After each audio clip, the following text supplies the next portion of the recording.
Hey guys, we have arrived at Yangshuo in Guilin City. We're immersed in this beautiful landscape, this karst landscape.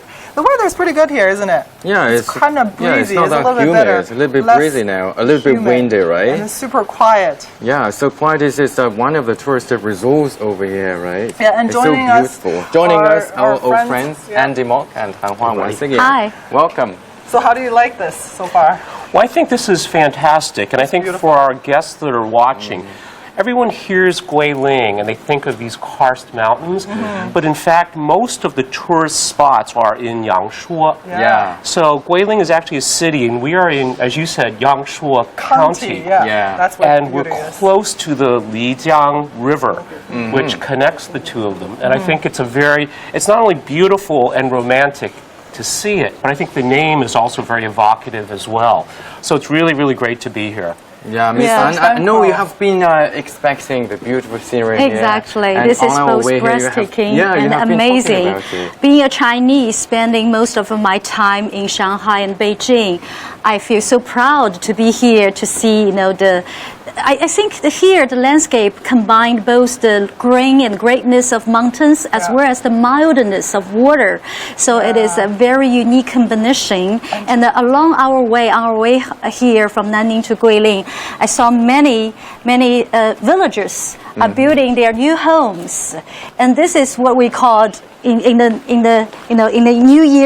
New China celebration. What we called the socialism new villages. That's Yeah, right. and just the sound or the lack of sound here. You just only hear Chirping. water. You hear birds chirping.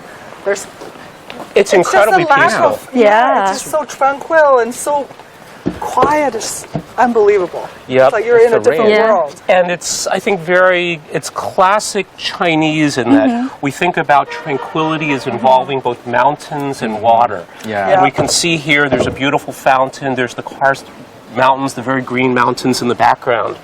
And it makes it like almost a perfect classical Chinese painting. That's right. That's the beauty of it. That is what we say picturesque, right? Yeah. Yeah. So millions of years ago, Yes. this place used to be in an ocean. So basically, we're walking. Okay. Andy, I think you've made a very good point. It's like a classic Chinese painting. Yeah. Actually, Guilin and its landscape has been the inspiration and the muse for many Chinese paintings from the old, history, as long all the way, to today. And I think that's one of the reasons why Guilin is so well known all around the world. Yeah. Because these paintings, many people have seen these paintings, Right. see these mountains and immediately recognize this is Guilin in China. Yeah. Yes. And it's a perfect place for a resort like That's this. It right. really Yes. makes sense, right? Yeah, There's right. really little you have to do. Yes. Because, the background, Right. it's priceless. Yeah. It's really sunny today. If it were a little bit misty, then you could feel the You're beauty in heaven. Yeah. of the landscape. Right. Yeah. One of the features of Chinese painting, especially the ink painting, is to leave the space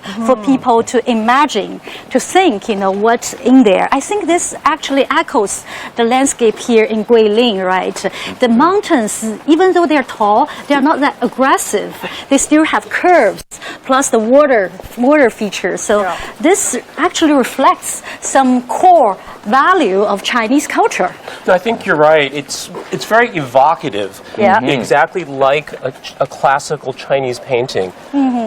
Yeah, and the mountains are green all year round. Yes. Here. That's And the right. weather here Yeah. is it's warm all year round. It's nice. And this is very much like a pool, and the reflection of the I wanna jump in. mountains. It's really cool. It's Quite really nice. nice to jump in because it's We can much roll like up our hot, so pants, that's something go in that for a dip. Yeah. we will love Right. after this. But we will be trying some local of the local food. food. Just minutes. We're Right. gonna try the Yeah. traditional rice noodle soup. But before that, we're gonna talk to Southwest. West Checking first. So with our colleagues in let's South. Yes, check out with our Sean check in and with our Taoyuan. colleagues there. Yeah. While they speak, we'll go to a traditional. So by the time it comes back to us, probably we would be eating some We'll rice be eating noodles some- here, right? Yeah. Okay. Stay tuned for that.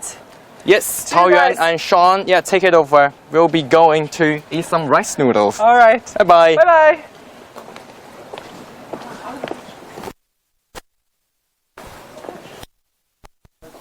In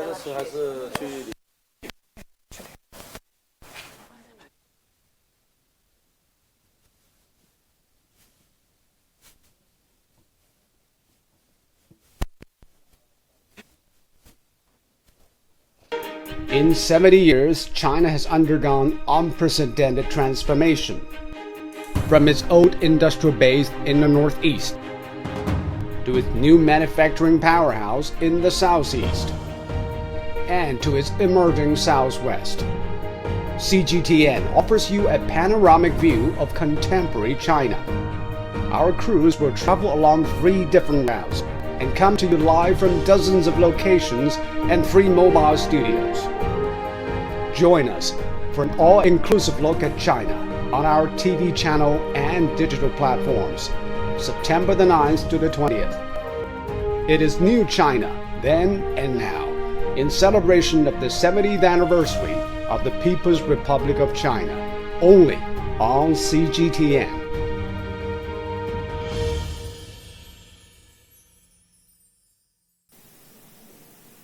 Hi everyone, and welcome as we continue our great adventure showing you New China. We remain in the city of Guiyang, and we are now in the Guiyang Big Data Expo Center. It's a big name and it's got big potential. This is a very exciting place to be.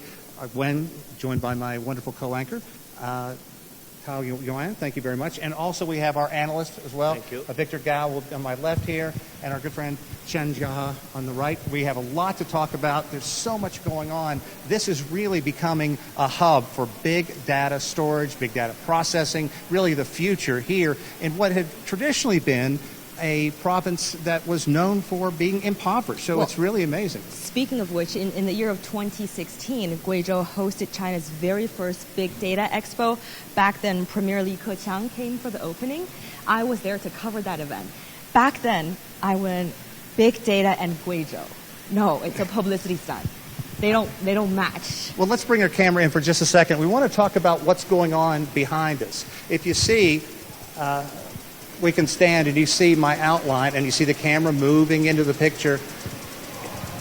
Whatever I do, it pops up. Now, this is more than just kind of a neat image. What this is meant to do is one day replace the big LED screens that we see in places such as airports, where all the information would come across through the top. But here, it uses much less power, it's much more efficient, and Victor, this is really the future in many ways. If I can get you to pop over here for just a second, Victor. Absolutely, they are using this heat-based sensor to detect the motion and trigger the magnetic strips to display different patterns which contain all the information necessary. But if our cameraman could and I just think, walk as Sean mentioned, this is highly energy efficient. I'll show you these little and this magnetic will also be introduced and chips spread around here that we're seeing. They're to many parts basically of China they just in the flip coming backward and years. forward as the motion sensor down there senses anything standing in front of it. Oh, sorry about that. With all this modern technology, to give our audience a taste I was making an old school mistake, not holding the microphone nearly close enough. Again, Victor, if you can tell us, this is really the future in many ways. It's going to be very important. It's going to use less energy, be more efficient. And this actually came from Europe, but hopefully the goal is to have it across China one day. Absolutely. I think Guizhou's province wants to use this as an example to show that they can identify good and advance the technologies from anywhere in the world and then introduce them and spread around to the other parts of China. And this Big Data Center also showcases what Guizhou province can do in terms of big data analysis, storage, cloud storage, etc., you name it. And Guizhou, in a sense, is really leapfrogging to the forefront of big data of the next generation of Internet of Things. So this is the promise of this province. And Taiyuan, a lot to show people. You were here. A very exciting time. Tell people a bit about this province, what it's been like. And as we look around here with all this magnificence, it's really hard to believe this is Guizhou province. This is Guizhou province, one of China's poorest. So like Victor was just saying, Guizhou province is all about clean energy. That board saves energy, and that's why they're embracing it, right? Guizhou province is all about green development, saving energy, clean power. That's because we're in the city, we're in the provincial capital right now, but outside of the capital, I think 57, more than half of the province is actually covered in forest. That's why they want to be able to embrace development, but they also don't want to destroy the beautiful natural landscape that they have. So I actually have our brilliant guide, Miss. Would you please introduce yourself for us? What's your name? 你叫什么名字？我叫王晓明。Miss Wang Xiaoming, and she is the chief guide here at the National Big Data Exhibition Hall here in Guiyang City. 所以谢谢你参加我们的节目. Thank you for joining our show. Would you mind taking us for a walk inside this exhibition hall and show us all the impressive things that you have? 能带我们稍微走一走，然后看一下里面都有什么吗？ And it's what's amazing as well is this just opened in May. So it is a brand new facility. And earlier, our wonderful guide told me the reason that they need something like this is to show companies what this province has to offer. Exactly, has to offer. So you walk around, it's just mesmerizing. And if you take a look at the board here, this is such a big deal that President Xi Jinping actually came here. Absolutely. It's a wonderful endorsement to have the president here. And Mr. Chen, let me bring you in. Talk to me a bit about why storage and why processing is going to be so important moving forward. Everything from those devices we wear on our wrists to home appliances, they're all going to have this in the future. Yeah, I mean, if you look at storage and processing things, it's the core of the technology industry. It's not everything, of course. Technology industry includes many things. But if you look at the development history of technology industry in the past half century, you can see that it's increment in the storage and increment in the capacity to process, to calculate. So if China wants to lead the world in this way, which is currently led by the Silicon Valley in the United States, it has to build a lot of things on this part. Well, we have some more information over here. Can show you that China, if not catching up, is poised to perhaps pass the United States in the not too distant future. Our guide has just amazing experience, obviously, working here and being able to explain all of this to you and I. We're lay people at the best trying to figure all this out. But to me, it's very amazing. So you were seeing China's big data valley over there, and somebody was just telling us yesterday that Guizhou actually became China's Silicon Valley. Quite impressive. So, Ms. Wang just told me that that's the goal of Guiyang City, to become China's big data valley. Ms. Wang is going to certainly, a little bit later into the show, she's going to explain to us why Guiyang is such a perfect place for big data. Yeah, absolutely. And this is something that is not just new to China. This is something that is actually happening and growing right before our eyes. Yes. Victor, I want to talk to you a bit about, we're going to throw some terms around that are difficult to get your head around if you don't follow this every day. But blockchain is one. And that is the high-end encryption that keeps hackers from being able to get into your personal information. And this area, as you mentioned, is leapfrogging and really poised to be one of the leading up, there's the word right now, blockchain, to really be one of the big areas in the world in terms of, now why is that so important today? Absolutely. I think blockchain technology is a new technology which will enable applications on a very diffused basis. And encryption technology will be the key, and hacking will be eliminated, for example, and it will make financial transactions much safer. Bitcoin and other encrypted currencies, for example, are very much based on blockchain technologies. And also, allow me to add one point. I think the world we are living in is really changing. In terms of the data, the Internet of Things will generate at least more than 100 times more data than in the Internet age, which normally links person to person. And energy consumption will be a key determining factor. And that's why in Guizhou City, for example, cheap and green energy will become a pillar supporting this big data business, not only in terms of storage processing, but also in terms of the new technologies which need to be manufactured and developed, advanced, for example. So I think this province is really moving toward the forefront. The provincial government and the city governments in the province are not only opening up their door to share their big data with all the other application providers, for example, but also providing all the infrastructure support to make sure that this province is moving forward to the real forward of big data and cloud analysis, etc., including blockchain technology. And my colleague Sean, Yuan is very familiar with this. She'll pick up. So can I have Miss Wang just show us a little bit about what this is all about? 好，这里我们现在看到的是我们贵州被评为了中国南方数据中心建设基地，所以您可以看到，贵阳市、贵安新区、黔西南州呢均有建设数据中心。您看，贵安新区是一个国家级新区。Let me just translate for our audience first. She's telling me that, can we go to the first page? She was just telling me that Guizhou has become the big data center demonstration base for southern China, and they have 3 cities which have big data centers, including Guiyang, the Gui'an New Area, as well as the Qianxinan Prefecture. 那么您看，贵安新区呢，是我们用来建设大型数据中心的地区，所以 So for example, this Gui'an New Area, how far away is it from where we are right now? 这贵安新区离我们有多远？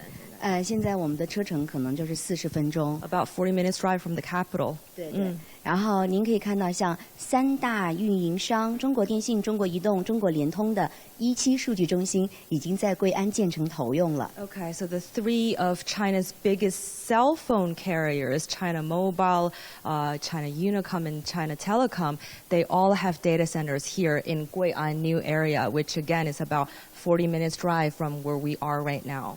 像华为呢，把全球170个国家的私有云数据是存储在贵州的。Wow, so the tech giant Huawei actually has data from 170 different countries stored right here. 并且苹果公司呢，是将整个亚太地区的用户数据存储在了贵州，而我们中国地区的用户，大家的每一笔结算是通过我们云上贵州公司完成的。Okay, this one is Apple's. 苹果是去年在这里建的，对不对？是他们在亚洲的第一个大数据中心。So this is Apple's big data center here in Guizhou, and it's their first one in Asia. Wow, that's pretty amazing. And this is where they picked. This is the location that they picked. 我想问问您，为什么这么多的这种科技方面的巨头公司都会选择把这个数据中心建在贵州？Why do they all choose 贵州？因为您看啊，这个就很能说明问题了。这个就是我们腾讯的核心数据中心，它是全球首个不需要使用空调的数据中心。Ms. Wang was just telling me that this is Tencent's data center here, and this is the world's first data center which doesn't have to use air conditioner. To me, that's amazing. And you see the raw beauty of this province as well, and Victor, as well, with the all new technology that's coming in. And really, this is going to pave the way for the future to lift this area out of poverty. And you consider the ethnic mosaic that has made up this area. It's really a testament to how far China has come in just 70 years. Absolutely. I think Guizhou province really has captured the megatrend in the new international technological development, mainly because you see at this picture, to do these data center, cloud center, you need a lot of storage place. And how to make sure that the energy efficiency is really maximized at the lowest cost. And you see in Guizhou, there are lots of advantages that they can do these kind of storage facilities, and also they can develop a lot of related industries.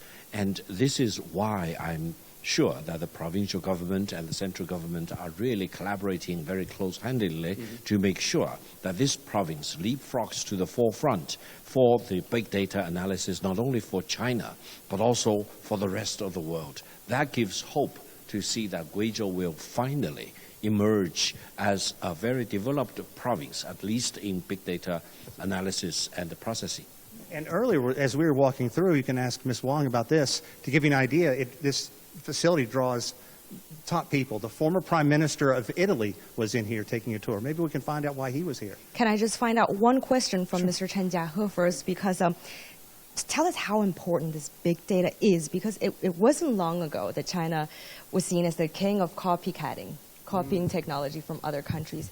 China is catching up in terms of technology, but I traveled to a couple of different countries last year on assignment, and almost everyone told me that besides technology, one of the other reasons why China will be able to catch up in the game, even excel, is because we're so populated and we're going to have all the big data in our hands. And they told me that big data rule. So why is it so important for the development of a country, of a type of technology?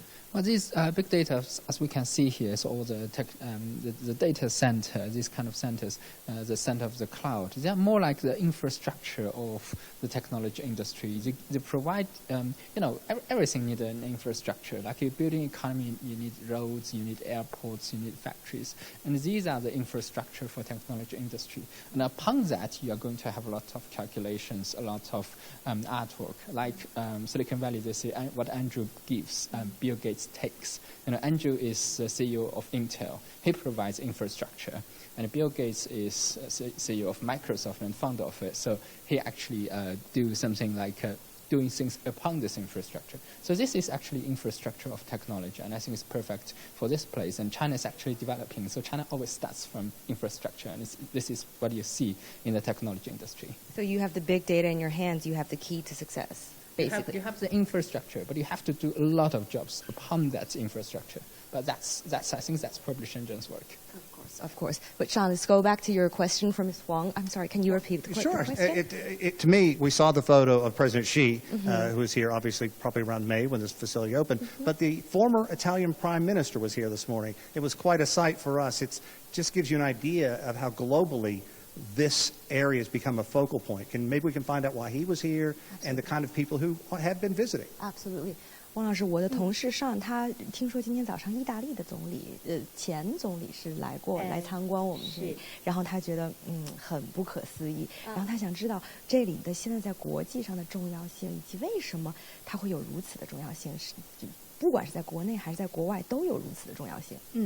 因为其实我们贵州呢是全国获批首个开展国家大数据综合试验区的地区，在我国现在有7个地区可以开展大数据试验，而除了贵州之外的6个地区呢，它只能开展单项或双项试验。而贵州获批开展了7项试验，然后我们做的比较早，有一些先行先试的优势，所以其实像很多地区的现任的领导人，然后以及国内各地区的党政领导干部，他们都愿意来到这里来看一下，可能大家印象中相对落后的贵州，那么在大数据这个领域上，为何我们可以发展的这么快？So Ms. Wang just said many reasons, but to sum it up, basically China now has 7 places where it can have big data experimental zones, but Guizhou is the first one, and Guizhou is the most comprehensive one. So that's why when everybody visits Guizhou, they want to find out how this traditionally seen as China's economic backwater. They want to know how this backwater, what did they do to become sort of China's king in the big data industry? To me, it's fascinating. And also, we were chatting earlier, poverty's been a big problem throughout China. And here in the data that is being recorded, there is an area that monitors people living in poverty. And it breaks down what do they need assistance in, getting clean water, getting a home, getting a car, having a job. And all that information is now it's back there, but it's all being correlated right now. So there's always this wrestling match between privacy and getting the information out there. Why is that important? And this is the kind of thing that can help pull these people out of poverty once China knows where to spend the money when they find the biggest problems. I think privacy protection is a very important thing in the new internet age. However, privacy protection should not be a force to hold back more development of the internet, especially of Internet of Things. Therefore, I think Chinese government is trying to strike a good balance. That is, while legitimate privacy considerations need to be protected fully, the internet development, especially the Internet of Things development, need to be promoted as aggressively as possible. Sometimes it may involve a compromise of different values or choices, difficult choices sometimes. However, I think the megatrend in China is that they want to promote internet, they want to promote new connectivity, and privacy consideration need to be well taken care of, but should not be standing in the way of the big development of internet. Well, I think we're almost out of time, but we're going to be sticking around in this big data center for some while for our 4 o'clock TV show, where we have more interesting stories lined up for you. That's all from us. Back to you in the Northeast. Jeff, Huiyao.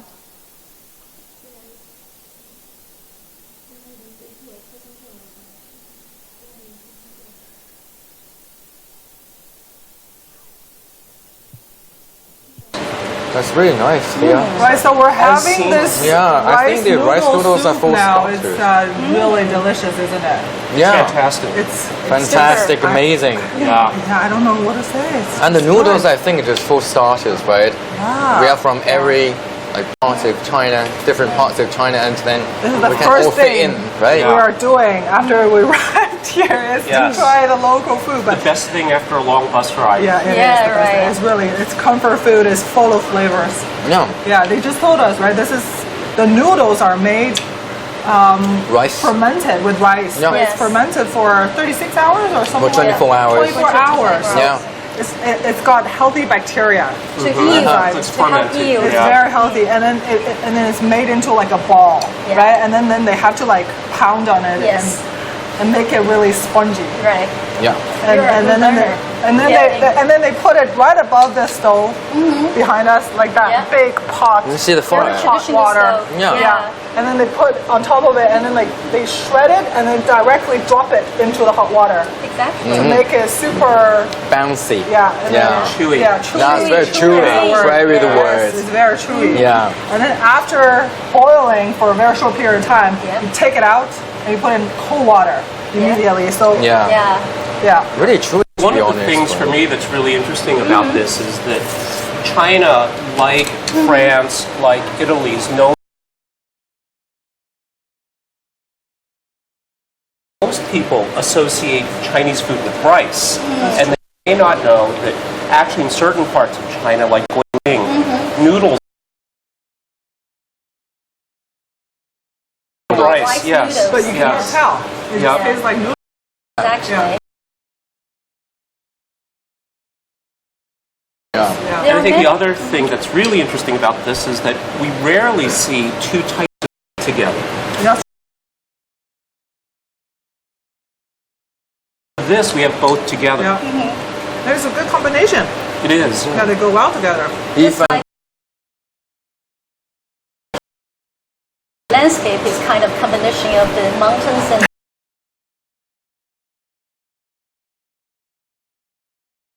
this particular area, where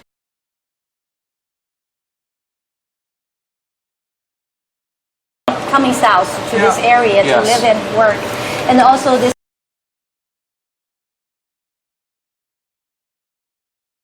Especially the live Zhuang. and they merged.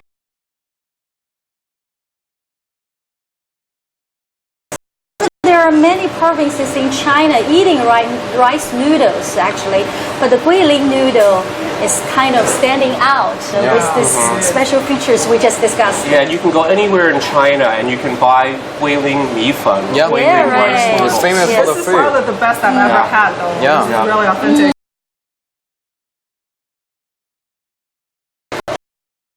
The ingredients on top of the plain noodles first, and then you stir it.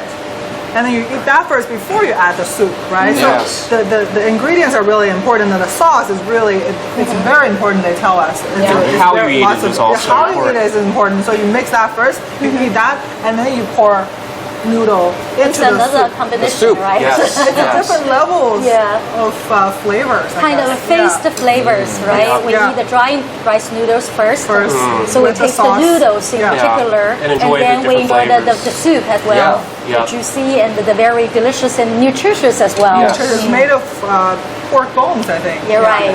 But it's very clear, like it's not very oily. Yeah, it's actually very healthy. And one of the things too is a lot of people add hot sauce or chili sauce on top of this. And Guilin has its own chili sauce, which is called like one of their 3 treasures, their food signature dishes is the chili sauce. Oh, really? The other is they have their own baijiu or liquor, which maybe we'll have some later. It's not too spicy for me, actually. It's quite, it's just the round amount of spice. And they have this also sour bamboo thingy that you're supposed to add into it if you want. That's something different, right? It's fermented. It has a little bit of strong flavor. Exactly. Some people like it, some people don't. It's kind of like stinky tofu. So And that's the third treasure. Yeah. Is the pickled tofu here in Guilin. Oh, is it? Yeah. Okay. Speaking of this kind of different food, my take is that our ancestors, how they're so wise, right? So smart, to take the natural nutritions out of the natural materials they can secure, and then use their creative ways to bring out the real nutritions out of them, out of the foods. Like to do, I even don't realize that the rice need to be fermented until it becomes the rice noodle. Yeah, that's a new learning. Yeah. And I think Chinese, just like the pu'er tea, right? Yeah. To be fermented. Yes, that's right, the pu'er tea. But also bean curd as well. Yes, tofu exactly, is also fermented. right. So I think fermentation is an important part of the Chinese culinary Part of tradition. the Chinese culture, also in Northeast Good way Asia. to build a healthy bacteria group in your body. Exactly. All right. All right, I think that's all for us, right? I'm not really much into food anyways, but it's really lovely to hear you talk. I was listening actually. I was trying to learn like the food culture here and everything you're talking about and also the culture behind it. One of the highlights. One of the highlights of the day. I think you can start appreciating the Chinese food more after this rice noodle eating experiences. Okay, so we're going to continue. Anyways, I learned a lot. I'm going to continue with this delicious bowl of noodles. Well, we need to check in with our colleagues in Northeast Asia right now. Northeast China, they will take over. Northeast China, I'm sorry. And we'll continue with our delicious food uninterrupted. Okay, totally. And after they come back to us, we'll show you some local handcrafts that we're going to actually try. So this has really been a super great trip. We got good food, and then we're going to try some art. So stay tuned, and to you guys in the Northeast. Yeah, Jeff and we are over there, right? Yep. Oh, I forgot to add. They must. I have to admit, I'm feeling very sleepy now. We've had an amazing day. We've been up since we started on the bus at 6 o'clock this morning. We've been travelling through the grasslands of Hulunbuir most of the day. We did an amazing live show at lunchtime with me on a horse, which was fun. We then got into this beautiful yurt that they built specially for us, and we all ate this whole roast lamb.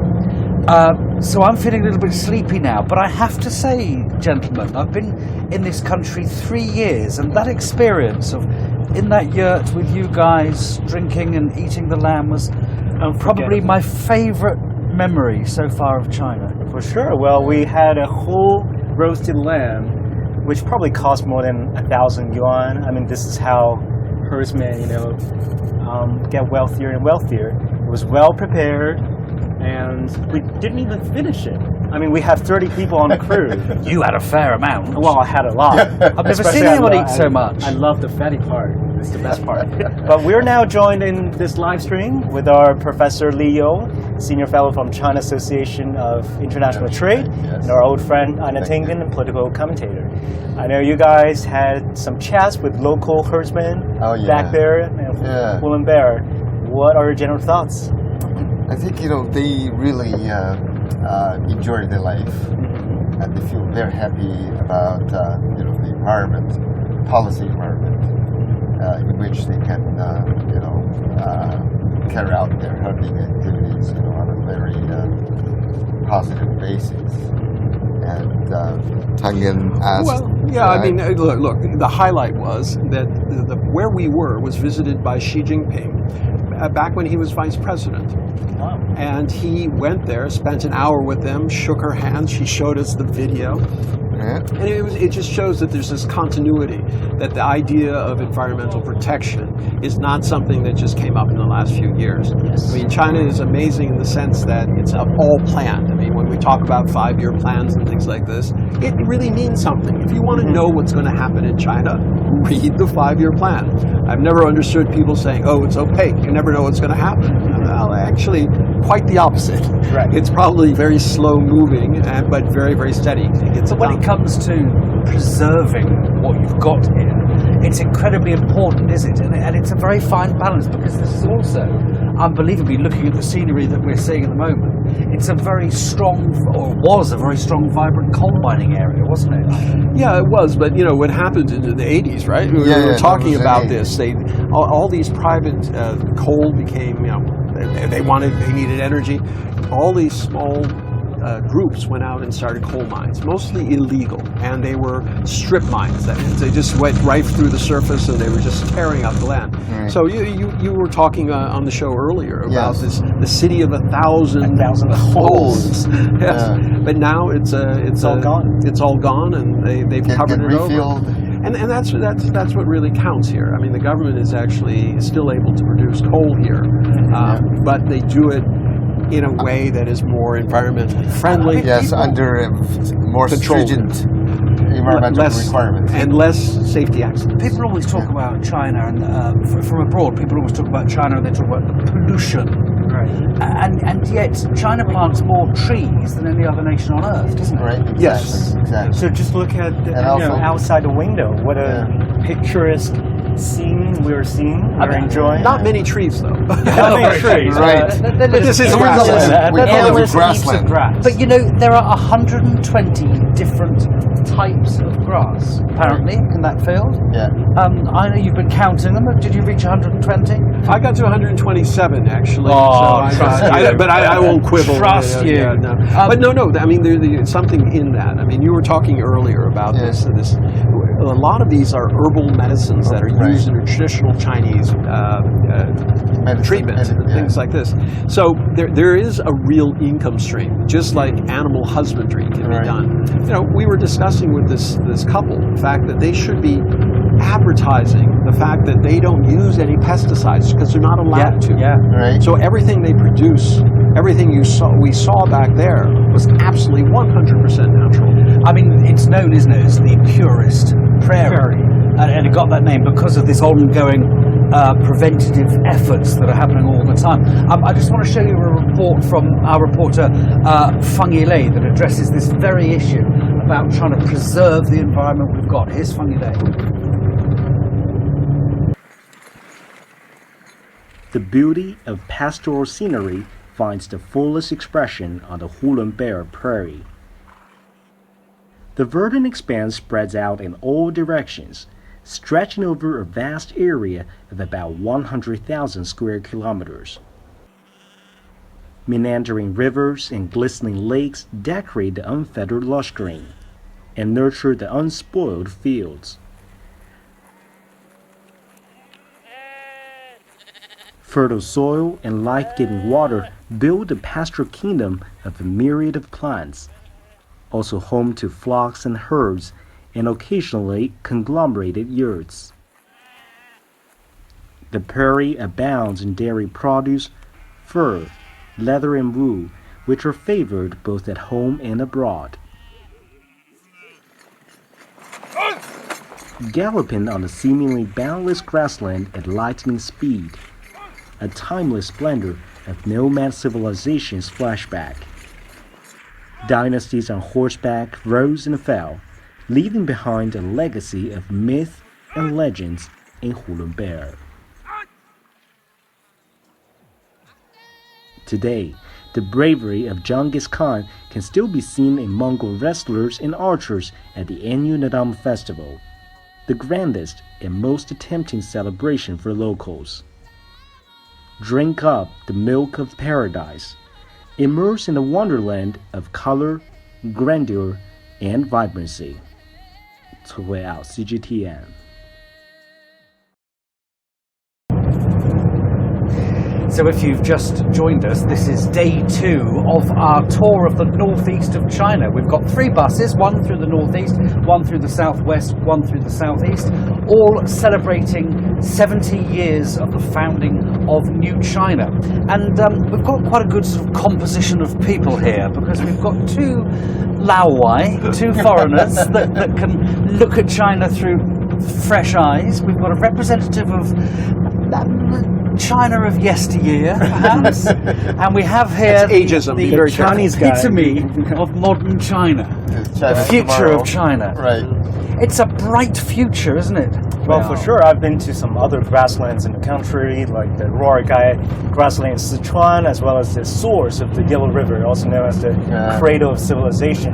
And I've talked to the herdsmen there. They're all Tibetans who've been living there on the grass for their whole lives, and they were talking about, they were told to move away because to give way more and more room for environmental protection. Of course, they didn't want to do that at first, but once they thought it through, it's actually a good choice, because first of all, your job is being taken care of. You're going to fill in a new role as a park ranger, picking up trash, monitoring wildlife, whatever. And then secondly, the environment is being protected, and they're having it's a harsh life. Right. I mean, you're out on the Tibetan plateau. Well, the weather, for a start. The weather is tough.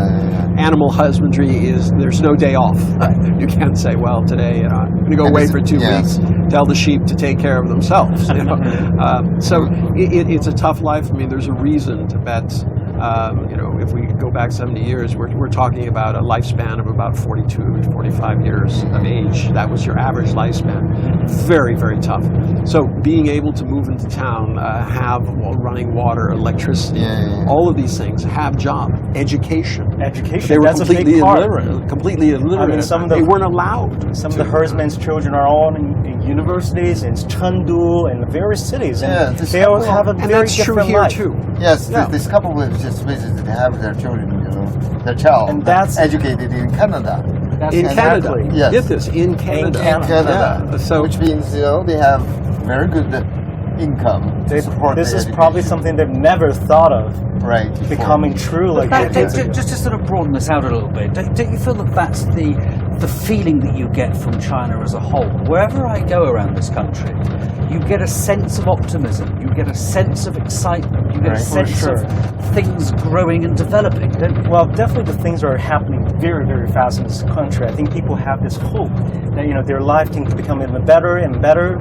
Now everyone, and not everyone, but a lot of people can afford going abroad, sending their kids abroad, but people still have dreams, have more aspirations. Yeah, but I think you need to understand where this hope is built. Right. I think this is built on the confidence. Their confidence in the government policy. Is it too fast? Consistency. Do you think? Is it too fast? I think initially it was. Right. Initially it was. For people of a certain age, it must be quite dizzying to have seen their lives change so dramatically and so quickly. Yes, but the local government, they are doing pretty well in terms of taking care, responding to central government requirements as well as the needs of the people. But it has under their governance. It hasn't been all smooth sailing. I mean, being in a village one day where you know everybody, right, and then going to a city where there's tons of people, right, but you're more lonely than anything. And I think this is really, really difficult for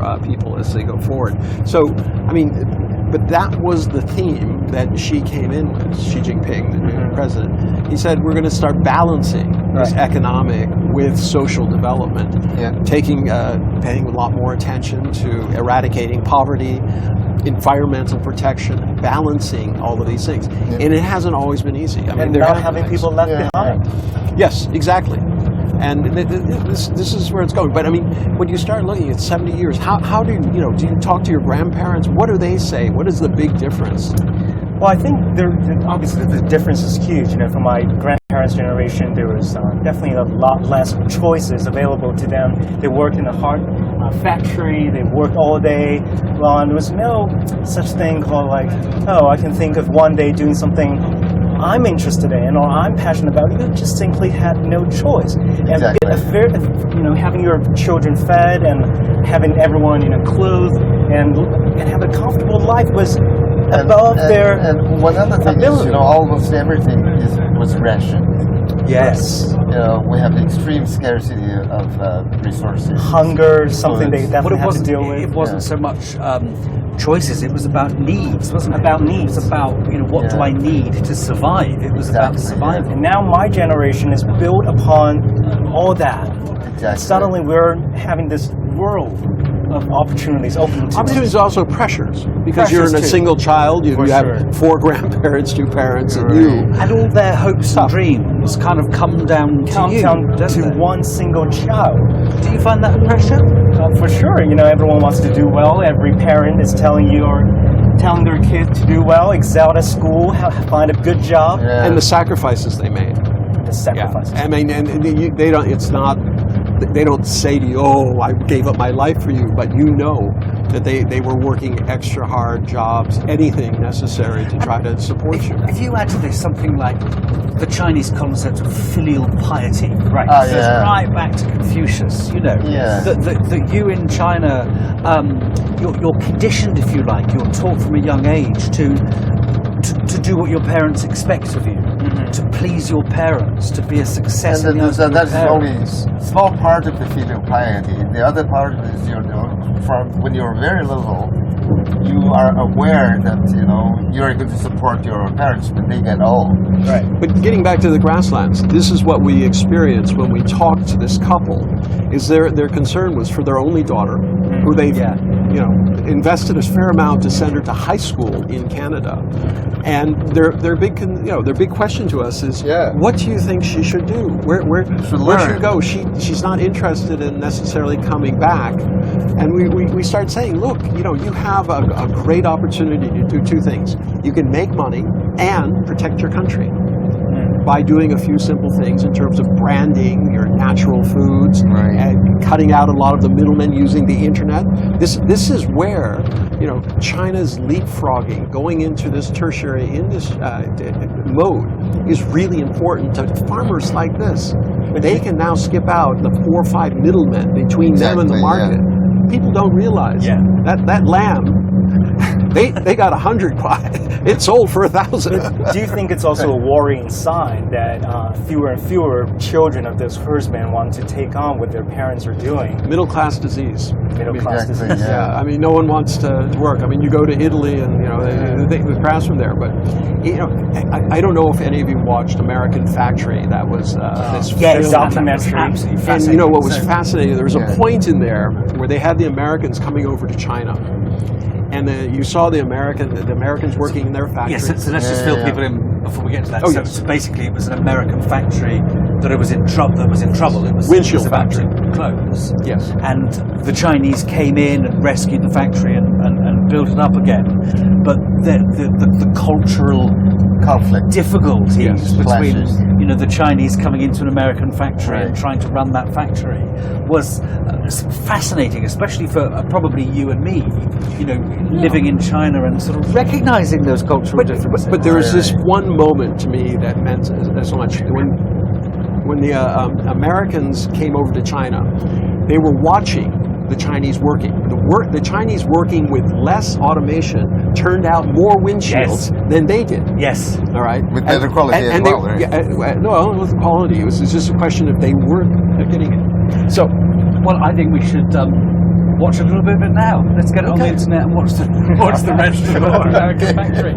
We're heading on our journey. We've got about 9 hours to go on this bus. To Daxi. Yes, Ina's got a pack of cards, so let's get that out, watch a bit of American Factory, and we'll get back to you soon.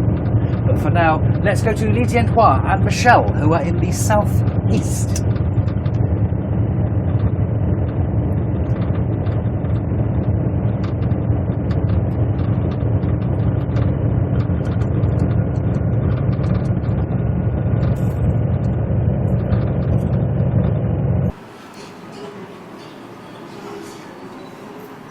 Yeah, welcome back Welcome after back, the guys. rice noodles. So how do you feel? Are you happy now? So happy. After the rice noodles, Do right? I look happy? You look really, I look I find really excited, satisfied, I'm no? afraid. That was really, really good. And now we're somewhere cooler. It's also really great. Okay, now we got some culture and art, not just food for you guys. Which is patchwork. It's called patchwork. So That as you is can the see, traditional handicraft yes, of the handcrafts. Zhuang ethnic minority here. Yeah. Okay, I think. And we have some lovely children learning how to make these patchwork Yeah. with us. So we also have a local teacher going to teach us how to make these things. 黄老师来给我们讲一讲怎么做好不好 ？Please introduce us. 好，来您过来一点。Yeah, can you tell us how it is done? The Yeah, tell us how patchwork. it's done. 是这样子的，因为那个拼布这个的话呢，在我们壮族的话是有一个风俗，就是在我们从出生到准备出嫁的时候呢，家族里面的老人都会，就是整个家族都会为你制作这个婚被。然后的话呢，我们会因为我们就是条件有限，物资匮乏，所以说很多布料都是老人在制作生活用品的时候呢攒下来的碎布。然后把它攒到一定数量的时候，我们制作成这个被子。所以说它有一个环保的一个循环利用的一个作用。So the patchwork is basically for quilt or covers, right? Or is it comforter? 是为了布，就是盖的被子做，还是做什么东西都有，比如衣服也有。对对对，就是鞋子、帽子、衣服、背带这些。All sorts of clothing, shoes, clothing, quilts, everything. So these are made for girls to get married. Yeah, before they're married, they right? Didn't Before have the wedding. A lot. Okay. They didn't have the new things.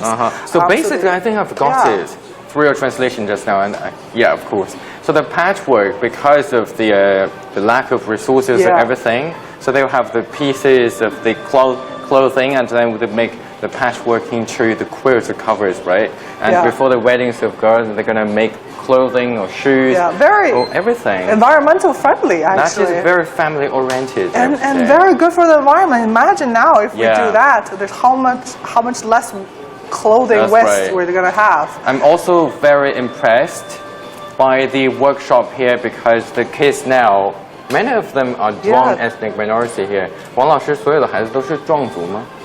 对。Okay, and they are learning how to do it now, starting now. Yeah. See, they use these little fabrics, like these little squares, right? Yeah. And then you sew these pieces on top of it. 就是在上面把它先贴在上面，是不是？就是先假缝一下，把它固定好。So basically, you make this out of this. So this eventually becomes this, right? 这个会变 the other side of it, probably. No, it's actually here. So basically, you put this color fabric here, and then you sew it roughly here, and then you start to make it really detailed. You have done your homework. I don't know. I'm just guessing. 是您给我们讲一讲。我们先把我们想要的图形先固定在一块布上面假缝，然后的话呢，假缝完以后呢，我们用长针的we use like a longer 把它缝好。Okay, so different technique to actually make the kind of sewing work, into the type we like, and then. 然后再绞掉吗？把剩余的。然后我们再把这个假缝的线抽掉。Okay, and then you take away this. You're gonna remove the stitches, right? Okay. And then it becomes like that. That How is magical! lovely. Look how from this to this. So you're gonna have this, right? From this roughly to something so beautiful and exquisite. Yeah. Okay. And then with different colors or something. I do see the colorful patchwork. So are those colors the very representative colors of the Zhuang ethnic minority? Oh, okay. Are they? 这个颜色是不是我们这边特别的颜色？对，因为红色在我们藏族人的生活里面是属于最珍贵的，就是最高贵的一个颜色。Elegant color, so we use a lot of red. Yeah, I'm wondering why? 为什么红色呢？因为它非常的难染，就是以当时的技术而言，它染不出红色，所以说它出来的那个颜色是非常非常的珍贵。The pigment, right? So the pigment of red was really hard to obtain. So that is why. Okay. I think this is great for kids. My son would love doing something like this. This is little right? workshop. This is really, really good. Yeah, like I said, I'm really impressed that these kids now are doing it. Needles already. Yeah, I thought it was long gone. Yeah. The handicraft, the patchwork. Okay, so how long? So how about the history of it? 它这有多少年的历史啊？是这样子的，因为就是老人告诉我们，就是我们这个被子的这个风俗呢，是一代一代传承下来的，最少都有几百年。So it says has a history of hundreds of years, right? Okay, through word of mouth. There was no written word for it at all, right? So that is why they have this patchwork workshop over here. And the little kids are doing it. So lovely. Yeah, how long have you been doing this? 没有学过， This is your first time. Oh, this first time, but they can use needles already. Probably I can talk to some of them. Yeah. 你们今天第一次试 Who do you want to talk to? Yeah. 你们今天第一次做是不是？是。对，那你这个用针什么的都是刚刚学到的。哦，好玩不好玩？好玩。Yeah, they like it a lot. They think it's fun. 你觉得呢？好玩不好玩？好玩吗？你要不要以后要多学一点，然后做一些东西挂在家里面 Yeah. Do you want more? Yeah, she wants to do more in the future and like How make some often stuff. do they do that? This is the first time doing it. The first time, like yeah. how often do they do it? Like regularly, every week? Yeah, 你们会经常做吗？以后？Oh, they will. Yeah. They will. That's great. Yeah. Okay. And I think our guest was just purchasing some. 郝老师 did you just bought some, didn't you? Very interesting. Featured minority ethnic groups ruler. Ruler. It can be used as both a bookmark and a ruler. Oh wow. Yeah. And with very very you interesting. Like getting souvenirs, don't This you? is drawn. Yes, right. This is Yao minority group. Yeah, Yao minority. Okay. We see the costume, the clothes. Similar, yeah, very very interesting. Lovely. Yeah. This would not get any burden to your luggage, but it's a very good souvenir for exactly. Yeah. Okay, I think that's all we have time I think for that's now. all we have for this part, for right? this little shop here, we're gonna go and explore some other handcrafts in some other shops. And I believe we have some viewers' comments coming in earlier. Yeah, I think I have some true, comments. By the way. We have so we'll have to correct some of them. And we have So this why don't we have small segment that our colleague will talk about the comments we have got on social media. So what do we have now? Hi Michelle, hi Jianhua, Hi, hello how are you? everybody. Hey. I'm Li Zhao with CGTN Digital and I'm ready to give you some comments from all of our social media we're excited. platforms that includes our official app. Let me take a look though. Okay. While you are taking a look at of all the comments, let me tell you what kind of social media platforms we have. So we got our Twitter, Weibo, YouTube, as well as our official app.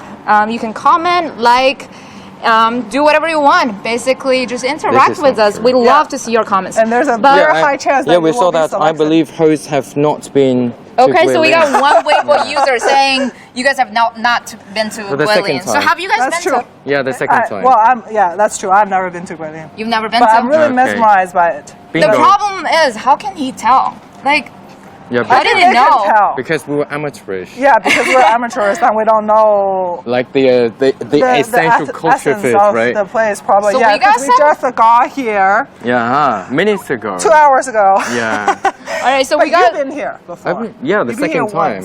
Yeah, I think I know more probably. A little bit more. Except for the food part. Yeah. But I guess you're still not familiar enough, so that's why you can tell like you've not been here. Yeah. But anyways, we got other comments from our Facebook platform as well. This one, Sham-san saying, I like Chinese culture, nature, music, and the peace-loving Chinese nation. Thank you so much, Shan-san. Oh, that's nice. Do we want to introduce our guests once again? What kind of program are we currently doing? Yeah, we're live. Our second day of the 12-day mammoth trip. Yes. Yeah, New and China this is called series, New China. New China series, where we introduce, we celebrate the 70th anniversary of the founding of the People's Republic of China. We're going through the southeast part of China, 12 cities in 12 days, showing you guys the growth and development of all these places in the past 70 that's years. Right. And they have a wide range of topics, including economy, including culture, tourism, food, ecotourism, especially here, right? If you are very interested in our topics, don't forget to share the post with our friends or give us a little big heart. Right. Make sure to follow us, as I said, on all of our social media platforms. That includes our Facebook, Facebook, Twitter, YouTube, anywhere. and also our Chinese Weibo. Yeah, I'm going to bring, if you have any other comments. I'll be back, okay? You'll be back. So far, I haven't got any more comments from my producer, but if you want to see me more, let me know your comments, okay? Yeah, definitely. All right, guys, I'll give the floor back to you guys. Okay, I think we're headed for the next place, but before that, let's talk to our reporter Omar Khan, who is now in the West Street, which is a very beautiful place, also the symbol of Yangshuo County. Okay, so he's not really far from us. No, right? not so much. Okay. Omar, take it away. Yeah, Omar, take it over.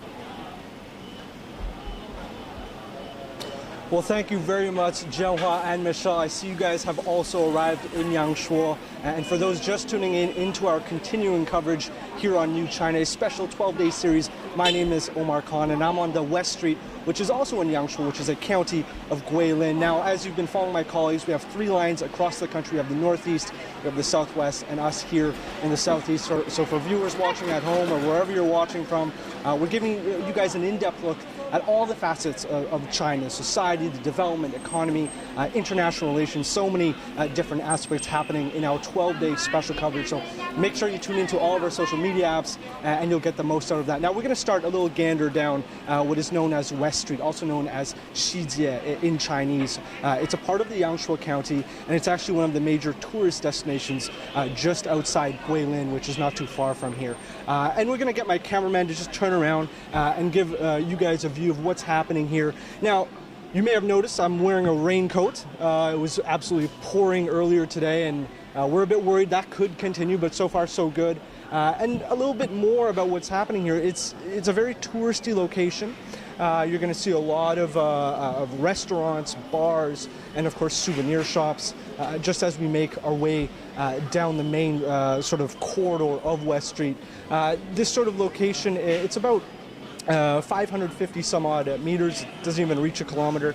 And as you saw at the beginning there, this entire area is surrounded by those beautiful karst mountains, which we have here in South China in the Guangxi Zhuang Autonomous Region. Now, my cameraman is panning across the street as we make our way down.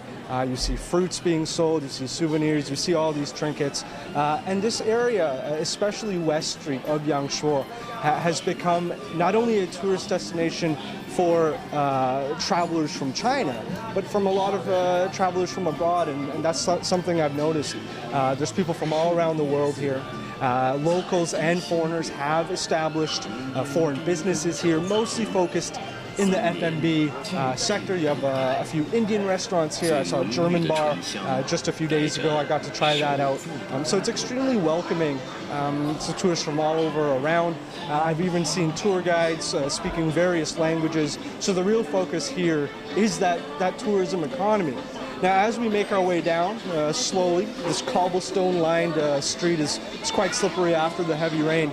The end of West Street actually gets to the Lijiang, which is the Li River. I don't know if any of our viewers know, but the famous 20 RMB yuan note has a beautiful shot of a bamboo boat sort of cruising down the middle of the Li River, an absolute gorgeous view. I actually came to Yangshuo around 4 years ago, and I have to say there have been changes here.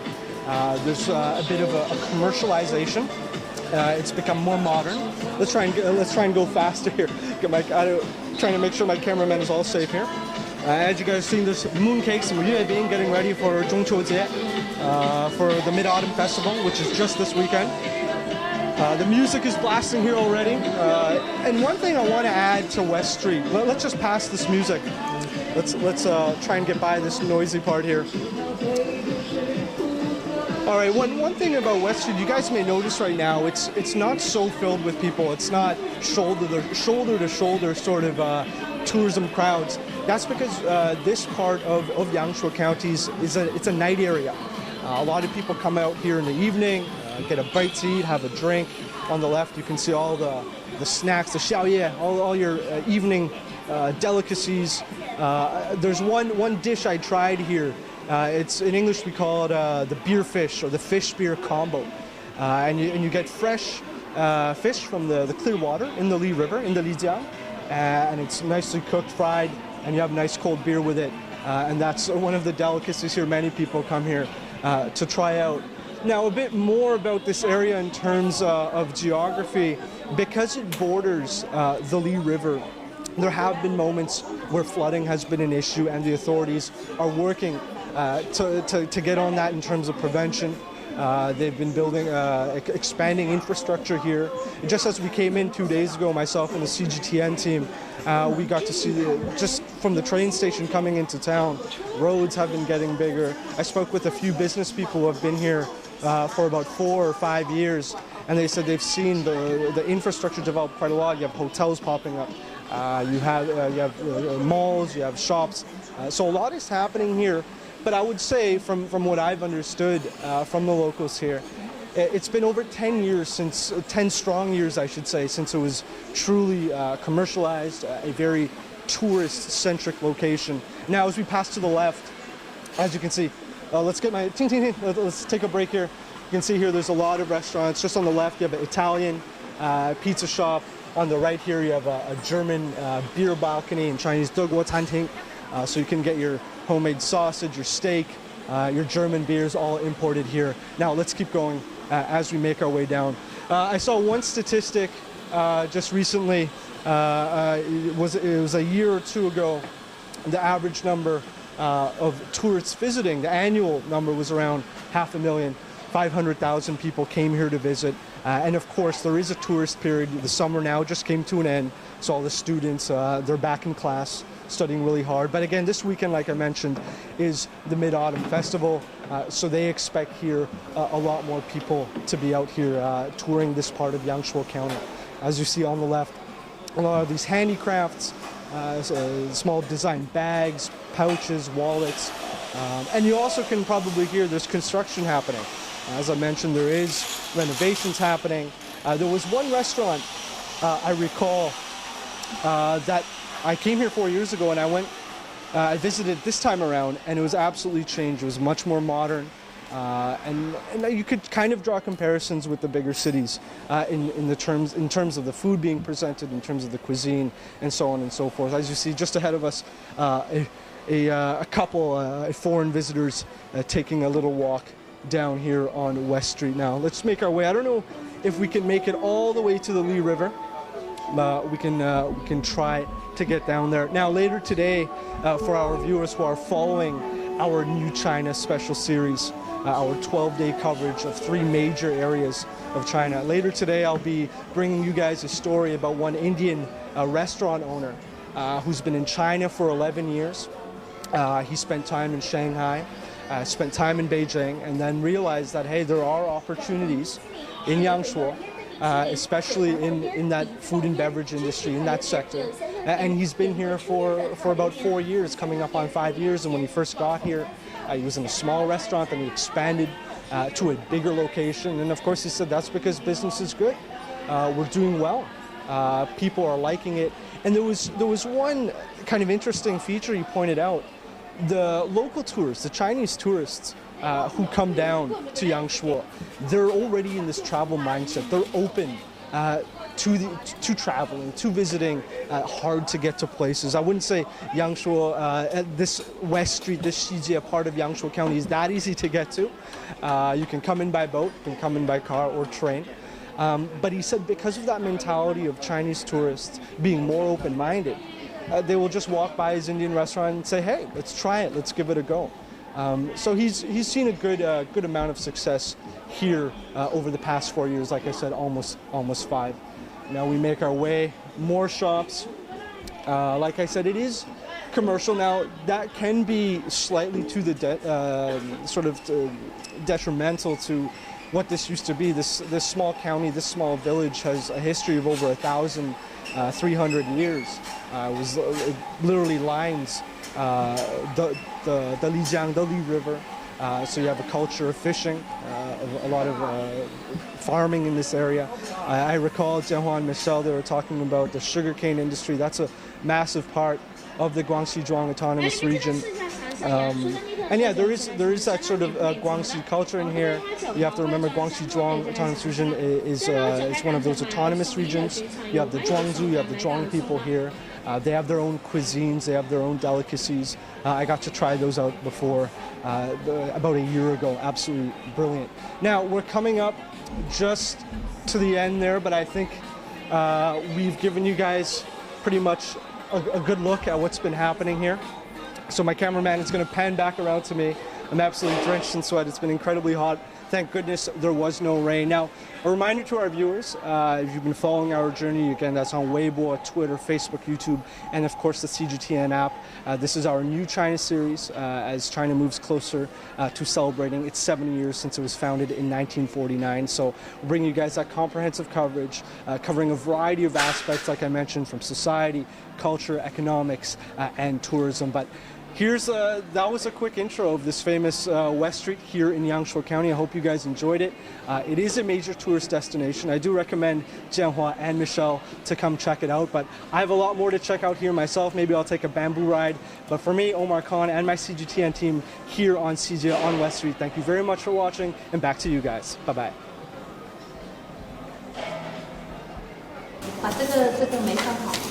Yeah, thank you very much, Omar, and it's lovely that you show something about the West Street, but we have found something definitely more interesting here. And me and Michelle, and also our one and only Miss Han, are joining these kids really here to make circular here. fans. You're definitely having fun here. Yeah, so I'm really and more we have the advanced lovely than you are already kids in join this. us too. This is not so difficult actually. So basically, you got two sheets of this white paper, and then you put glue on both sides, both of them, facing each other, and then you have this. You're gonna have this little thing. This is totally half done, right? Well, I made this. Also half I made this, Okay. But we already have this thing ready. Already. The frames is ready. So the frame is made of bamboo. Bamboo, I think. Bamboo sticks. Oh, you have to take them. So I need to remove it. Oh, okay. The sticks. I was trying really hard to push sticks. it, press them. Oh, you have to press hard. I didn't know that. So this is what the brush is for.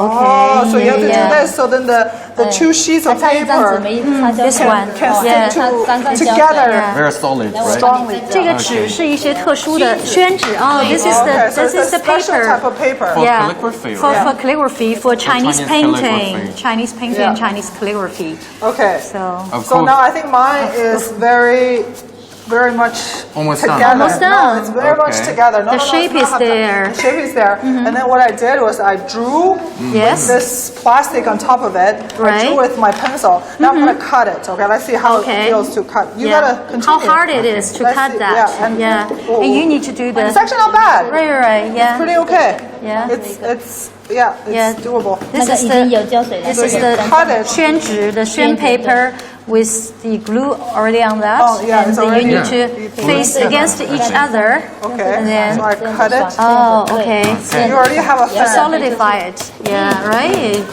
Good job. 好玩吗? Okay. Yeah, see, the little girl likes it. Okay. Oh, wow. You should try that. Actually, the circular fan. Okay. This is really great for kids, I think. They love it. I'm gonna bring Maybe some. I can have a try.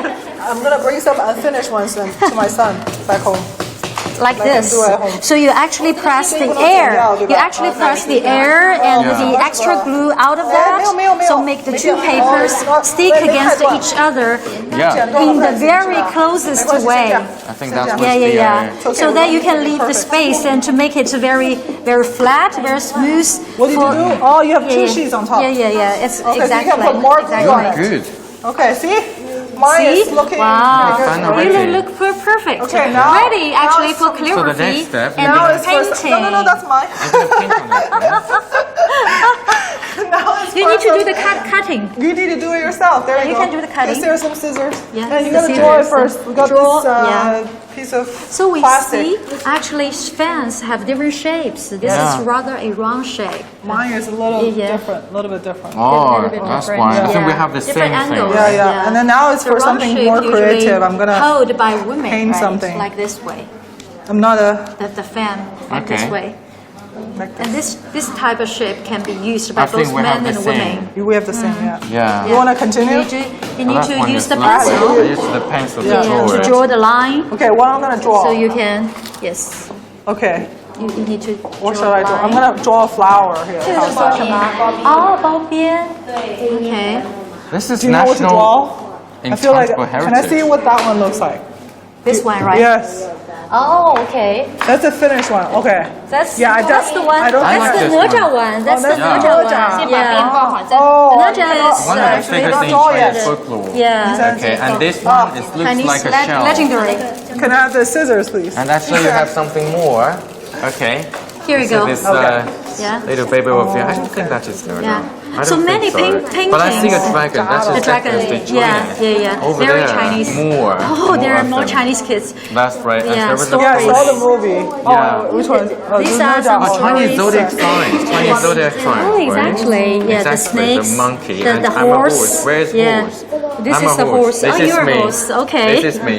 Lovely. Isn't that cute? That's right. Yeah. So the circular fans, the making of the circular fans is intangible cultural heritage of China. Exactly. So it's amazing Yeah, that we and have the come to this place for that. The paintings or the calligraphy on the fans are actually drawn from, getting inspirations from the Chinese legendary or folk stories. That's right. And make it sustainable. The dragon, the Chinese dragon, I have to Yes. say. Because when it comes to dragons, usually Yeah. it's associated with the Western dragon. Right. That's the fire-spitting animal or beast, but in Yeah. China, it's I'd rather call it the auspicious. Chinese long. Yeah, especially after the Ming or Qing dynasty, like 400 years ago, Yes. right? Okay, so Okay. Yeah. Well, guys, we actually have to the final cover touch. cover Yeah. the edges of Okay. the Cover the fan, edges so it to won't keep it from moving. warning. Yeah, Yeah, warning and out. move- Yeah, as you're doing that, I really have a question. So this is intangible cultural heritage in China.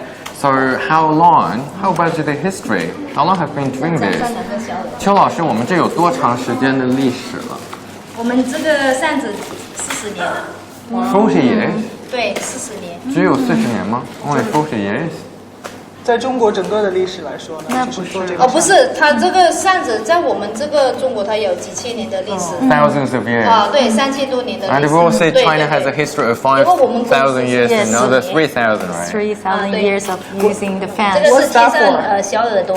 Oh, there's like a little Ears. ears for the where do we put it? 在哪儿贴呢？在哪儿贴呢？这样子把它贴上。哦 Okay. Okay. 边贴。 To fix this, right? 就是让它更坚固一点。更固定它。起到一个美观的作用， Oh, 也 Yeah, 是 right. 保护 nicer 它 and 这 also 里 to 对。 protect it so it doesn't move. Interesting. See, some of the girls are doing a good 小 job. 朋友， Look 小朋友 Yeah, if you turn around, some of the kids already finished their work. Okay, thank you. at- Do you like it? 剪完了是吗？ Do you like it? Is it fun? 好玩吗？好啊。以后还想玩吗？Do you want to do more later? 我觉得我们中国的文化非常非常的美，也很完美。对， the Chinese culture is really beautiful. Yes. Yeah, it is. It is. There's a lot to learn, right? 有好多要学的东西，是不是？对，从这些手工来能学到中国很多的历史的这些文化，是不是？而且还很好玩。Yeah, she can learn a lot. She can learn a lot Chinese history. She's really happy to learn. That's really nice. Yeah, keep your curiosity and keep your passion for studying, for learning. 你是少数民族的吗？我属于瑶族。瑶族。瑶买。 Very cute. Yeah, just in case some viewers didn't know that in Guangxi Zhuang Autonomous Region we have over 10 ethnic minorities. So we have kids with different ethnic backgrounds. Okay, they're all here learning how to make something that is really China, really authentic about this. I think this does this edition for our trip here, right? Yeah? Okay, that's all we have time for? That's all we have time for. And we saw different ethnic groups, people live harmoniously together. That's great. If you're interested, leave your comments and we'll get back to them as soon as possible as well. I'm going to leave some comments on Facebook and Weibo anywhere, of course. And tonight and after this, we're going to stay here and give you a well-rounded picture of the landscape. The Lijiang River. The Lijiang River. Yeah, the Lijiang River is the mothership of this. So you will see the beautiful scenery of Lijiang. So this is our second day of our 12-day trip of the New China series. And we have 10 days to go. We have 10 days to celebrate 70th anniversary of the founding of the People's Republic of China. We have 5 live shows per day. You can follow us on Facebook, Twitter, or Chinese Weibo, all our social media. So stay tuned. Bye-bye. Bye-bye. Yeah. Let's continue. I want to take this.